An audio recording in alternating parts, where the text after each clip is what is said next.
What is up, everybody? Hello and welcome back to the channel. On today's video, we are doing our sort of audio commentary review for Scream and Stream. So stay tuned for all of that.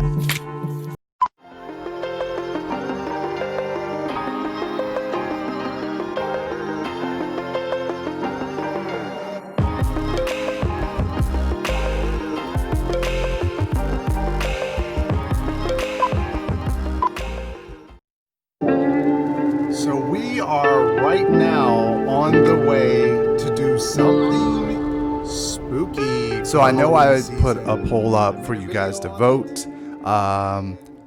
What happened was the vlog ended up being pretty long, and I didn't want to do, a commentary or review tacked on to make the video too long, because then people won't tune in or they'll just tune out. So I wanted to give you guys the vlog, the experience of what it was, and then for me to add my own commentary, collecting thoughts, afterwards. So what you're basically going to see in the vlog is that I stayed at Universal Cabana Bay.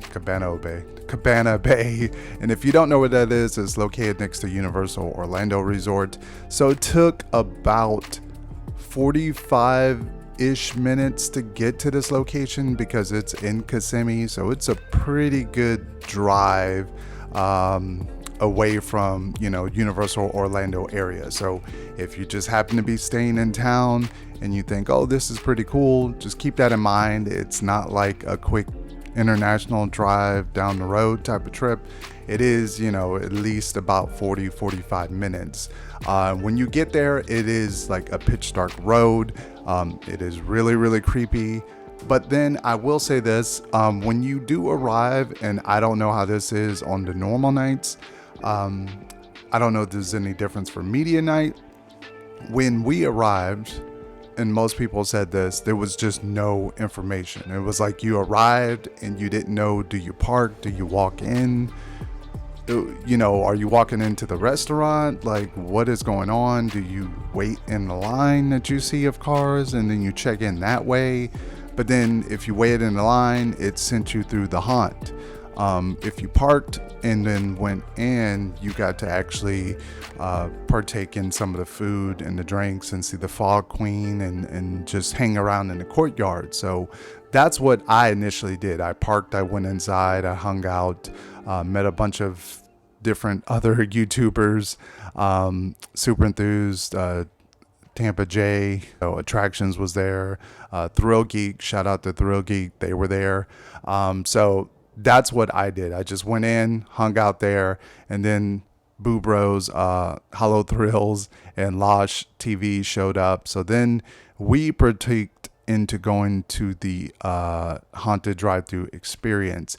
Now, I'm not quite sure how things will work on a normal night, whether it will be that busy. It took a while for them to get through all the cars because you have to pace the cars. Then it's just a lot of pacing things with this because it's always stop and go throughout the haunted experience, but then you got a bunch of cars, then they have to pull up, you got to like explain the rules, then you got to send a car in, then you got to wait a little bit, then send another car in, then you got cars that are exiting out of the haunted drive-through experience, exits out the same way cars come in. So kind of a weird transition thing. So you just got to bear with them when it comes to that type of operation. And to side note, and I did mention this later on in the vlog, if you have a brand new, nice, clean car and it's been raining lately, or it's been raining on the day you go, you're going to get your car dirty and you're going to get your shoes dirty. It happened to me. I know, like, my shoes are still some sort of white mud stained. I tried wiping them off. It's still there.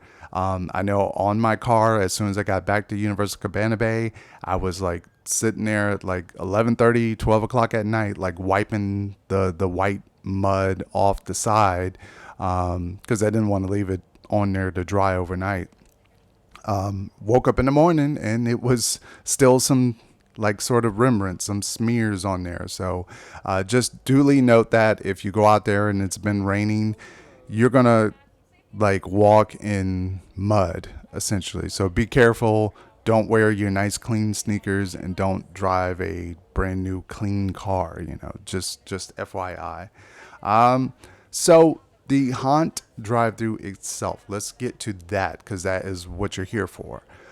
Price wise, let's start out with the positive. So the price is per car. It's not per family. It's not per person.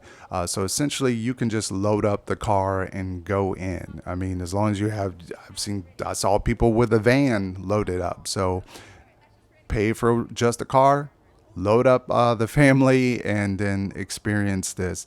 And I will say, it's far better for families than I had expected it to be. I know they do the trick or treat daytime where they kind of tone down some of the stuff, the lighting, and some of the scariness for some of the younger crowd. But me, myself, and everyone in our car was not terrified for one single second of this. And Hollow Thrills put it this way, and I'm going to borrow it from him.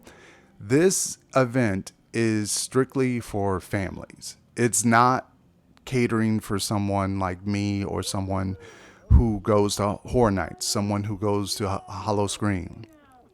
It's not catering to us. And that's just one of those things you have to understand. It's like when you watch a Goosebump horror movie. You have to understand that it's catering to a younger audience. It's not made for me, the person that likes Scream or Freddy or Jason. It's not catering to me, so I have to sort of give it a little bit leniency on that. I think this is perfect when you have a young kid, maybe 8, maybe 9 years old, who's kind of used to going to spooky things. He's used to going to the spooky store and looking at body parts. It's perfect for that kind of teen. Like, you can load up the family, go do this, go inside, have some food, hang out in the little courtyard area, and make a really good night of this. But if you are like a diehard Horror Nights fan and you're like, oh God, I love spookiness, I love horror, it's maybe not your peanut butter and jelly. And I just don't want you to drive out there, pay, do it, and then walk away to say like, I'm disappointed. You know what I mean? So just putting that out there. I think it's solely for families, not really for like the diehard horror fans. It's cool. It's something unique. It's something different. And let's speak on some of the positives. I think the positives is definitely the way it sort of operated, the way that they did with the idea of you're driving through this movie theater and having like the lights basically to stop you at certain scenes and to go.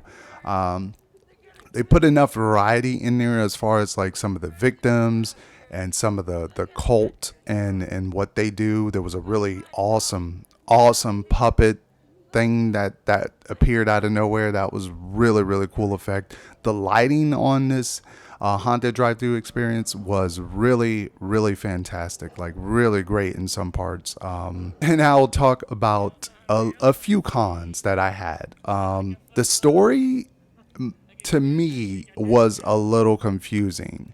I'm sure it's not very confusing. If I read the synopsis again and then rewatch some of the footage, I would probably understand. I think it's just some teenagers or at a drive-in theater and then the cult shows up or tries to kill them. I think it's just that simple. But for some reason, it felt way more. They kept talking about the Dark Lord and there was cult members. And then in the end, if you watch the vlog, she's with the Dark One. It's very confusing. I thought it was going to be like, hey, there's these group of teenagers. They're watching a drive-in theater. We're watching them sort of survive this situation. But it felt kind of scatteredness in the story of it. I mean, I'm sure it's there.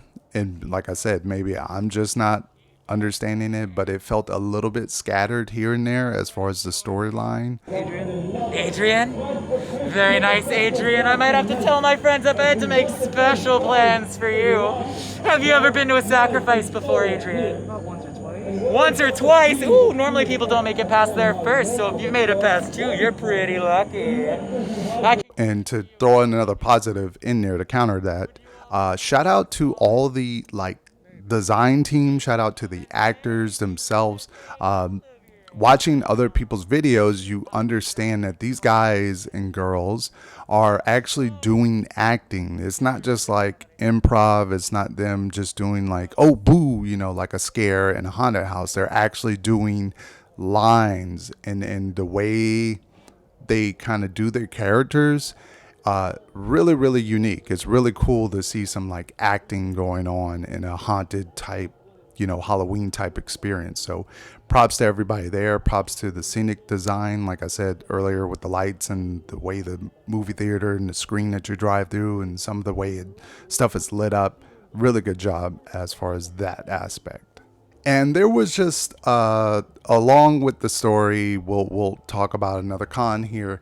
There were times where we were a little confused in certain things, like towards the end, and you see in the video, if you watch the vlog, the part with the drummer, I was just very confused because we were parked there a while, and I'm assuming it was because they were doing the switchbacks of either having cars go through and then having us get ready to exit out the haunt. We were just sitting there for a while watching the drummer. That's why I like sped it up, because it would be funny. Not that we were laughing at the drummer, but initially in the real footage, that's just the raw footage, there was like a frog that kept making a noise, and it was hilarious to us because it kept going with the drums. It was like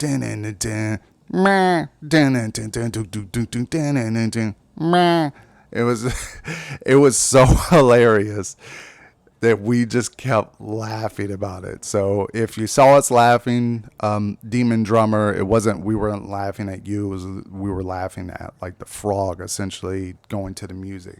So that was pretty funny, but back to the review. But we were just kind of just sitting there and we're like, okay, so what's going on here? Like, I guess they're doing the switchback, but what's going on as far as us just sitting here watching the drummer drum? And there's not, like there's some people on the other side, but then I'm not sure if they're a part of the scene or if they're just like the regular team that's just hanging out. You know what I mean? So there was that kind of like, I don't know if it was a goof or goof up, but there's that part. And really that is it as far as the review, the haunt drive-through. I'm interested to see what the other one does down the road. I've heard mixed things before they've even opened, so I don't have really high hopes for that one. If you want to buy your tickets for this one, I will have the links down in the description box. Thank you to Scream and Stream for inviting us out from media. Thank you guys so much. And what's really positive takeaway here is everything starts out at a start. And obviously they started this in a pandemic. You had to do a safety drive-through type experience. I would be really interested in what they do down the road. Don't sleep on this team because they already have the showmanship. They already have the spot. They already have obviously a great team of actors, the scenic design team, the lighting, the location, social media presence. So don't sleep on them because I think they have something truly unique that we're going to see coming up in the next following years when they don't have to do a drive-through experience, or if they do it but they extend it a little bit more or make it even more terrifying. I'm really excited to see if they're going to do that again or if they're going to switch it up and actually do something like a haunted house or like a maze or some type of other type of experience out there. I mean, they got a pretty good size of land. I'm sure they can build like a nice 2 or 3 mazes out there, and it'll be really interesting to see what this team can do. So that's what I'm really excited for. This was just one of those things where they kind of kicked it off the ground and to see how things can go in this pandemic. So I'm excited to see what they're going to do next year. If they do come back, please come back, Scream and Stream. It'll be kind of interesting to see what you guys do next year. So that is it for my review. That is it for my thoughts. If you have any comments, any questions, leave them down in the comment section and I'll be sure to answer them openly and honestly as much as I can. So that is it. Thank you guys for the support, and as always, we will have another video very, very soon. Adios. Chris is out.